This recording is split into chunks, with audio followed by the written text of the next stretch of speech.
نحمده ونصلي على رسوله الكريم اما بعد فاعوذ بالله من الشيطان الرجيم بسم الله الرحمن الرحيم رب اشرح لي صدري ويسر لي امري واحلل عقدة من لساني يفقهوا قولي۔ نماز اشراق، اشراق کا لفظ شرق سے ہے، شین ر قاف، اسی سے مشرق کا لفظ ہے۔ تو نماز اشراق وہ نماز جب سورج مشرق سے طلوع ہو جائے اس کے بعد پڑھی جانے والی نماز۔ ضحیٰ کے معنی ہے دن کا چڑھنا، اشراق کے معنی ہے طلوع آفتاب۔ پس جب آفتاب طلوع ہو کر ایک نیزے کے برابر بلند ہو جائے تو اس وقت نوافل کا پڑھنا نماز اشراق کہلاتا ہے، یعنی تقریباً 15 منٹ کے بعد۔ زید بن ارقم رضی اللہ عنہ سے مروی ہے، حدیث میں اس نماز کو صلاۃ الاوابین بھی کہا گیا ہے۔ اوابین کا لفظ اواب سے ہے۔ اواب کا کیا معنی ہوتا ہے؟ رجوع کرنے والا، بار بار پلٹنے والا۔ مغرب اور عشاء کے درمیان پڑھی جانے والی نماز کو جس روایت میں صلاۃ الاوابین کہا گیا ہے وہ مرسل ہے، یعنی ضعیف ہے۔ عام طور پر ہمارے ہاں کیا مشہور ہے؟ اوابین کی نماز مغرب کے بعد پڑھتے ہیں لوگ، جبکہ صحیح حدیث کے مطابق یہ نماز اشراق کی نماز ہے۔ اور یہ جو بار بار پلٹنے کی بات ہے نا، اب یہ ہے کہ جیسے تہجد کی نماز کے لیے اللہ کے حضور حاضر ہوئے، پھر فجر کی نماز کے لیے پھر پلٹے، تو پھر اشراق کی نماز کے لیے تو یہ بار بار پلٹنا جو ہے یہی دراصل اواب ہونا ہے۔ حضرت ابو ذر رضی اللہ عنہ سے روایت ہے کہ رسول اللہ صلی اللہ علیہ وسلم نے فرمایا، یصبح علی کل سلامہ من احدکم صدقہ فکل تسبیحۃ صدقۃ وکل تحمیدۃ صدقہ وکل تہلیلۃ صدقہ وکل تکبیرۃ صدقہ وامر بالمعروف صدقہ ونہی عن المنکر صدقہ ویجزئ من ذلک رکعتان یرکعہما من الضحیٰ۔ ہر آدمی پر لازم ہے کہ اپنے جسم کے ہر بند کے بدلے، یعنی ہر جوڑ کے بدلے صدقہ خیرات کرے۔ بس ہر تسبیح صدقہ ہے، یعنی سبحان اللہ پڑھنا، ہر تحمید یعنی الحمدللہ کہنا صدقہ ہے، ہر تہلیل یعنی لا الہ الا اللہ کہنا صدقہ ہے، ہر تکبیر یعنی اللہ اکبر کہنا صدقہ ہے، امر بالمعروف صدقہ ہے، اور نہی عن المنکر بھی صدقہ ہے۔ اور ان سب چیزوں سے ضحیٰ کی 2 رکعتیں کفایت کرتی ہیں، یعنی اگر یہ باقی کام آپ نہ کر سکے کسی مجبوری سے تو آپ یہ 2 رکعتیں پڑھ لیں تو گویا آپ نے اپنے دن کا صدقہ دے دیا۔ اور اگر کوئی شخص یہ 2 رکعتیں بھی پڑھے اور اس کے ساتھ ساتھ باقی کام بھی کرے تو لازمی طور پر وہ دوسروں سے آگے ہوگا۔ عام طور پر جب اس طرح کی حدیثیں ہم پڑھتے ہیں تو ہم سوچتے ہیں چلو ٹھیک ہے، باقی تو چھوڑو، چھٹی یہ کر لیتے ہیں، شارٹ کٹ ڈھونڈ کے بس صرف ایک چھوٹا کام کرنے کے لیے تیار ہوتے ہیں۔ جبکہ صحابہ کرام کی عادت کیا تھی؟ وہ کیا کیا کرتے تھے؟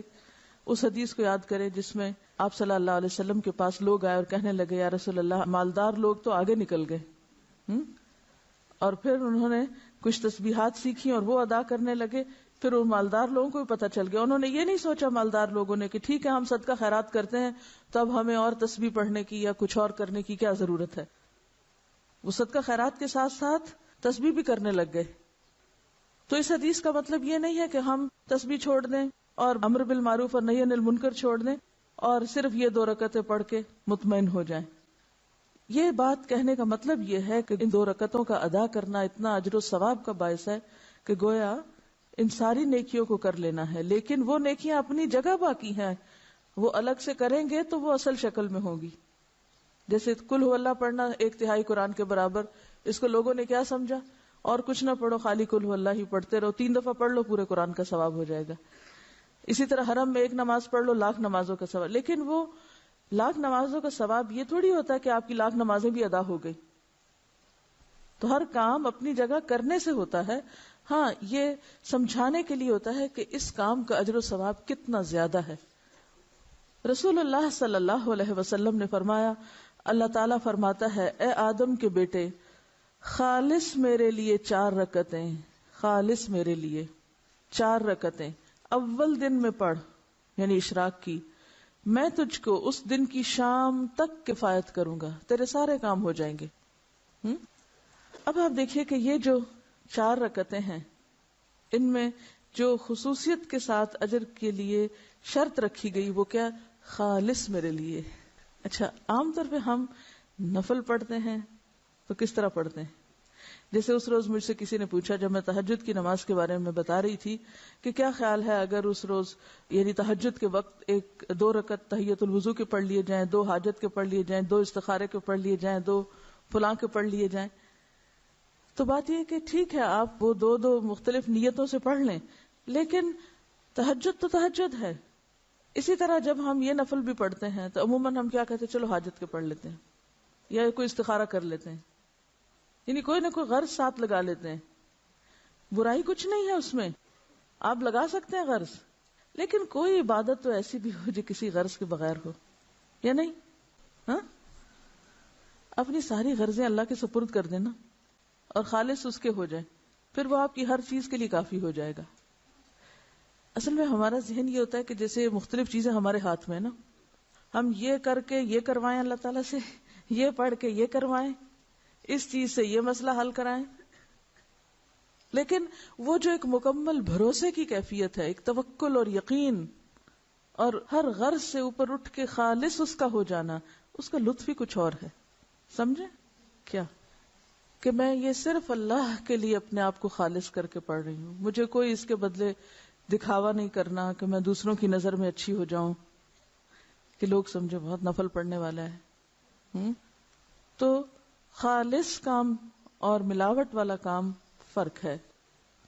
معاذہ رضی اللہ عنہا نے حضرت عائشہ صدیقہ رضی اللہ عنہا سے دریافت کیا، رسول اللہ صلی اللہ علیہ وسلم نماز ضحیٰ کتنی رکعتیں پڑھتے تھے؟ وہ فرماتی ہیں 4 رکعتیں، اور جس قدر اللہ تعالی چاہتا آپ اس سے زیادہ بھی پڑھتے. ام ہانی فرماتی ہیں رسول اللہ صلی اللہ علیہ وسلم نے فتح مکہ کے دن غسل کیا اور 8 رکعات نماز ضحیٰ پڑھی. معلوم ہوا کہ اشراق کی رکعتیں 2، 4 یا 8 ہیں جو سنت سے ثابت ہیں. حضرت ابو ہریرہ رضی اللہ عنہ نے فرمایا، مجھے میرے پیارے دوست نبی صلی اللہ علیہ وسلم نے 3 چیزوں کی وصیت کی، جب تک میں زندہ رہوں گا ان کو نہیں چھوڑوں گا. ہر عربی مہینے میں ایام 20 یعنی 13، 14 اور 15 کے 3 روزے، چاشت کی نماز اور سونے سے پہلے وتر پڑھنا. یہ 3 کام کبھی نہ چھوڑوں گا. تو پہلی حدیث سے کیا پتہ چلتا ہے کہ ضحیٰ کی نماز 2 رکعتیں ہے، دوسری سے 4 اور تیسری حدیث سے 8. تو آپ 2 بھی پڑھ سکتے ہیں اور 8 تک بھی لے جا سکتے ہیں، یہ حسب حالات ہے جتنی وقت ہو. حضرت ابو ہریرہ رضی اللہ تعالیٰ عنہ کی مصروفیت کچھ اور طرح کی تھی، تو تہجد کے لیے نہیں اٹھ سکتے تھے تو وہ سونے سے پہلے پڑھ لیتے تھے. سب کے لیے ہو سکتا ہے. اگر آپ تہجد پڑھنا چاہتے ہیں تو پھر تو آپ صبح ہی پڑھیں گے نا، وہ تو الگ مسئلہ ہے. اصل میں یہ اشراق چاشت ایک ہی ہے، اگر ذرا پہلے پڑھ لیں تو اشراق ہے، تھوڑا دیر سے کریں تو چاشت ہے. ٹھیک ہے، اصل میں صبح کی نماز ہی ہے، ایک طرح سے سورج طلوع ہونے کے بعد کی نماز ہے بیسیکلی. ذرا دھوپ بلند ہو جائے تو وہ ضحیٰ ہو گیا. سورج نکلنے کے تھوڑی دیر بعد یعنی 15 منٹ کے اندر پڑھیں تو اشراق کہلائے گی. ذرا تھوڑی تاخیر کرے اور دھوپ خوب چمک اٹھے تو ضحیٰ کہلائے گی. لیکن بیسیکلی ایک ہی نماز ہے، تھوڑا وقت کے آگے پیچھے ہونے سے نام بدل جاتا ہے. ان کا سوال یہ ہے کہ کیا اس کے لیے مصلی پہ بیٹھے رہنا ضروری ہے؟ اگر بیٹھے رہیں تو بہت زیادہ ثواب ہے، حج اور عمرے کے برابر ثواب ہے. لیکن اگر نہ بھی بیٹھیں تو اس کا یہ مطلب نہیں کہ آپ اشراق کے لیے دوبارہ نہیں آ سکتے. یہ 4 رکعتیں یا 8 رکعتیں 2 کر کے پڑھیں گے، یعنی ہر 2 رکعت کے بعد سلام پھیریں گے. ان کا سوال یہ کہ چاشت کی نماز کتنے بجے ہے؟ دیکھیے کہ بجے کی حدیث میں کسی بھی نماز کا وقت گھنٹوں کے حساب سے یا بجے کے حساب سے نہیں بتایا گیا. اس میں سورج غروب ہونے کے بعد، سورج طلوع ہونے کے بعد، سورج طلوع ہونے سے پہلے، زوال ہونے کے بعد، دن ڈھلنے کے وقت، اس طرح کے اوقات بتائے گئے ہیں تاکہ دنیا میں آپ کہیں بھی ہو تو سورج کے اتار چڑھاؤ سے، آسمان کی روشنی سے اپنا کیلنڈر اور اپنی گھڑی، یعنی آسمان پر سورج کا نکلنا اور غروب ہونا اور ڈھلنا اور اونچا نیچا ہونا، یہ ایک عالمی کلاک ہے. آسمان آپ کے لیے کیا ہے؟ کلاک. اور اس کی سوئی کیا ہے؟ سورج. ٹھیک ہے، تو ساری نمازیں اسی سے کسی نہ کسی طرح جڑی ہوئی ہیں، حتیٰ کہ عشاء کی نماز بھی جب روشنی ختم ہو جائے. ایک بات میں آپ کو پتہ کی بتا دوں دین پر عمل کرنے کے سلسلے میں، جس میں آپ کو بڑی سہولت ہو جائے گی. سمعنا واتعنا.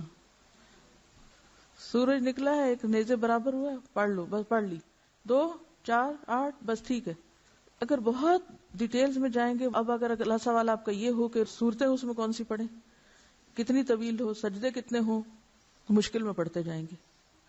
سمپلی ایک بات سنیں اور اس کو جتنی سمجھ آتی وہ کر لیں، اور انشاءاللہ اس میں خیر ہوگی. وآخر دعوانا ان الحمد للہ رب العالمین. سبحانک اللہم وبحمدک، اشہد ان لا الہ الا انت، استغفرک واتوب الیک. السلام علیکم ورحمۃ اللہ وبرکاتہ.